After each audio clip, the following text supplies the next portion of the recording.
des amis à moi participaient à une petite rencontre informelle avec Genet sur la Palestine. Voilà. C'était un petit groupe très politique dans les années 1970 qui était très ébulitive politiquement. Et donc, je me suis infiltré dans ce groupe et pendant la journée, j'avais fouillé toutes les librairies à Beyrouth et c'était assez difficile de trouver Genet qui, à cette époque, n'était pas un livre de poche.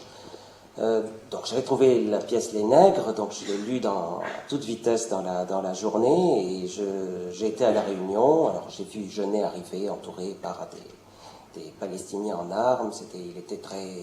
C'était assez étonnant de voir ce petit monsieur qui faisait déjà un peu vieux, qui traînait un peu la patte, entouré par deux grands malabars qui entraient. À cette époque, il était extrêmement attentif aux autres et puis ensuite, je me suis avancé vers lui. À la fin, je lui ai dit, Monsieur Genet, vraiment, je dois vous dire, j'ai lu aujourd'hui Les Nègres, je trouve cette pièce, enfin, vous savez, toutes les bêtises qu'on peut dire dans ce genre de... Et alors, il m'a tout de suite interrompu en me disant, il m'a regardé, il m'a dit, écoutez, si vous voulez qu'on poursuive cette discussion, je pose deux conditions.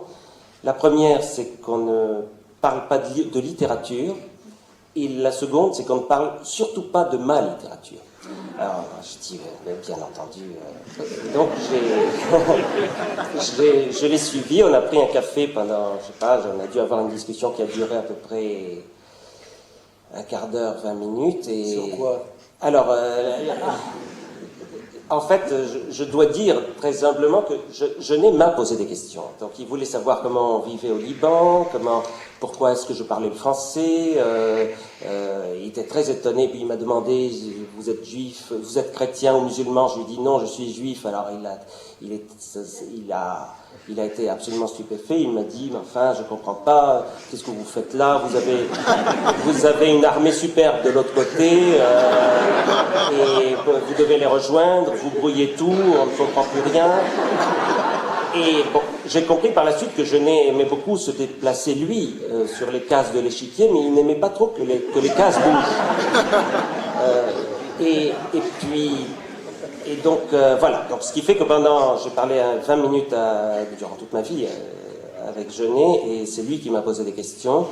Et alors que là, maintenant, j'aurais beaucoup de questions à lui poser, mais il n'y aurait pas répondu.